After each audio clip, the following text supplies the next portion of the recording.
Congratulations on spending a couple of minutes getting a little bit smarter, having some fun, and supporting the Idaho business community. If you're feeling the love, make sure to subscribe, rate, and review on iTunes, Stitcher, or wherever you are. All right, everyone, welcome back to another episode of the Idaho Business Podcast. We are here with Robyn Musselman. She is the operations manager at New Clean Commercial Cleaning, and she just recently got done competing in the Southeast Idaho Showdown in the bikini portion of the show, and she did pretty well. So welcome, Robyn. Thanks for coming on the show. I'm glad I could drag you on the show with me. Good to be here. Cool. So, as always, the Idaho Business Podcast, we're sponsored by Sensations. If anyone needs a good tan, or Robyn knows all about this. Before she went to her show, she probably needed a good tan. They are your people to go to. They can do your mani-pedis, your massages, and if you want more information on them, you can go to our website at theidahobusinesspodcast.com and click on their logo, or you can go to the idahobusinesspodcast.com/sensations. And if you click on that link, you'll see that they have an awesome offer that says if you can pick between a cocoon wellness treatment or an infrared treatment for free if you mention that you heard about them from the podcast. So take advantage of that offer. It's a great opportunity with Sensations, located in Pocatello and Twin Falls. So Robyn, back to you. Unless you want to say something about Sensations. I know you just recently used some of their services. I did. The day before, 2 days before my show, I actually went and I use them regularly, but I tan there. I get my massages, pedicures. They're great. The girls there are awesome and super sweet, and they make you very comfortable. So I highly recommend Sensations. I like it. Okay, Robyn. Well, so you just recently competed. It was last weekend in this showdown, and it didn't just happen overnight. Am I right? No. You didn't just wake up and say, "I want to do this." It was months of training. Okay, so this is a business podcast. We talk about business, but this is you're going to see, guys, how this ties in to business and being successful. So explain maybe to the audience. Give us the walkthrough of okay, when did you decide to do it? Number one, and then when did you say, okay, I've got to start training and getting on the right diet and a routine? Okay. So this was not my first show, but I decided to do this show right around February of this year. I decided I was going to compete again. I haven't competed since 2019, and I decided that this would be a good year to get back on stage. So about February, I decided that this is what I was going to do, and the first step I took was actually signing up for it, because it's not free. So about March, I picked my divisions and submitted all my forms to the competition and let them know I was going to do it. So I was completely committed. Once I paid the money, I wasn't backing out. With that, I had to then find a trainer that was suitable to me.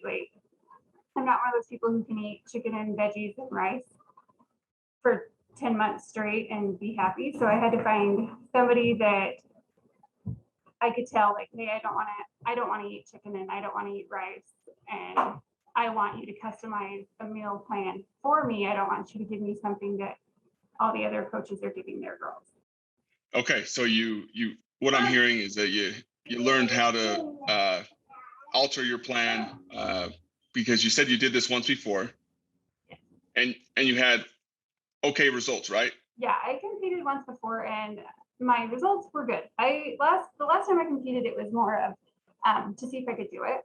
I actually, a year before I stood on stage the first time, I weighed in at right around 190 pounds. I just had a baby, and my big goal for this show was to A, lose weight, and B, get outside my comfort zone.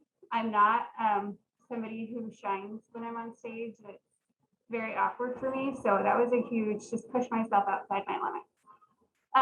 So in the process of training for that show, and that show took me about a year to train for, I lost over 75 pounds. And so that was the whole goal for that show, was just to say I could do it. The goal for this show was to do better than I did last time.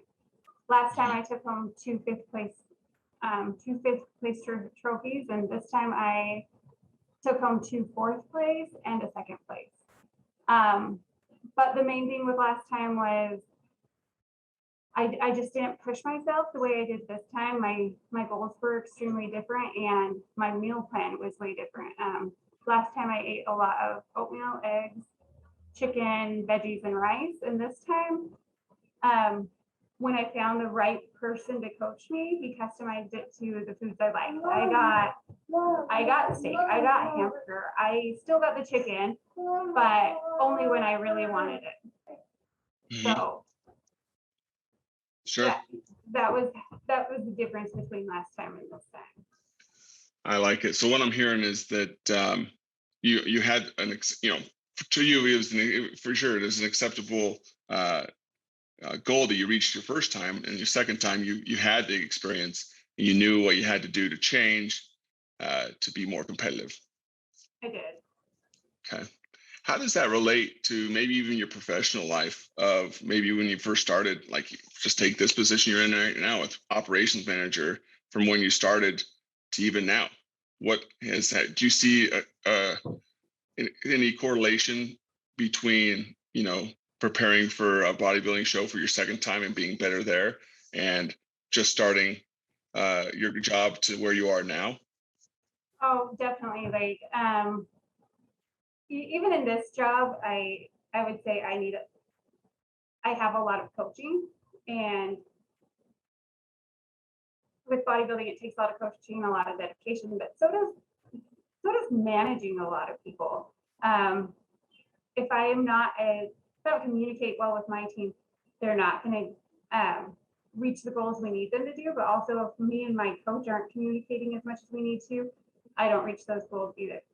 But it also correlates to kind of what we tell our customers, that we may not be a good fit. And if we're not a good fit for somebody, the results that they're trying to achieve are not going to happen. It's like having the right coach. If he wasn't a good fit for me, I wouldn't have reached the goals that I reached. So that kind of strikes home for me. I kind of laugh about it when I think about it. The first time I did it, I didn't have somebody holding my hand and doing what I need to do. And I've tried to lose the weight before and keep it off, and I paid the wrong people that just gave me this generic, task that they give everybody. And you have to find somebody, even with this, even in the whole cleaning aspect, like anybody can go in and clean an office. You have to find somebody that can tailor your needs and what they can do to fit your needs. So I think that's kind of, I'm trying to tie it in there, like like when we go and talk to our customers, we customize their task list and we listen to them and what they need. And that's kind of how I search for my coach, is who's going to listen to me and who's going to customize it to what I need. Because you tell me chicken and rice, I'm not going to do it. What I'm hearing also is that, number one, you stuck to a routine to this. Like you had, I'm sure, like, I guess walk us through your daily routine, what you did on a daily basis to prepare for the show. So my first thing was, he gave me, so weekly we would meet and we do, our weigh-ins or our body fat checks and all that, and see, this is how many weeks out we are from the show. This is where you need to be. This is where you're at. And he would then give me a customized workout plan and diet. So every Saturday and Sunday would be the day that I would meal prep, and all my meals were put in containers so that I wouldn't stray from what I was supposed to be eating that day. And then during the week, I would make sure I worked out. And he had a customized workout plan daily, which muscles I was working, which workouts I was doing, and how long I was doing my cardio for. And a lot of the times he told me what I was doing for cardio, whether it was the bike, the treadmill, the stair stepper, whatever that was. And then twice a week, I was working with a posing coach to get me, so that not only was I looking right on stage, but my poses were showcasing what they needed to showcase. So I spent a lot of my time in the gym and a lot of the time with my trainers. And then when it got to the last week, every last thing down to how much water I was taking and which vitamins I was taking was monitored. Interesting. I like that. So how does that like correlate with what you do within operations of managing operations within the company? Is it do you have kind of routine in place that helps you find success in your professional life? I do. Because you don't have someone all the time that's telling you what, looking over your shoulder what to do, this and that, everything like that. And there are days that I'm like, what do I do? But for the most part, like, I know what I need to do on which days to make sure that by the weekend, management is able to step away and our employees have the tools they need. I know what I need to get done first thing Monday morning. I know what needs done by Wednesday, when supplies need to be ordered by. When it's time for payroll, I know, who I need to send the reminders to. I know, on Mondays, I need to make sure everything is scheduled. I need to make sure that, the deep cleans or whatever we have, anything special going on that week is scheduled. I need to know who's running that. I have to have it. Mm-hmm. All that kind of stuff ready to go. And I know that which days I need to do that on. And then I don't ever stray from that, because if I do, it'll get pushed to another day and it'll get forgotten because it's not in my routine. I like it. So what I'm hearing, like I've said this a lot, but consistency and having a routine equals success in whatever you're doing.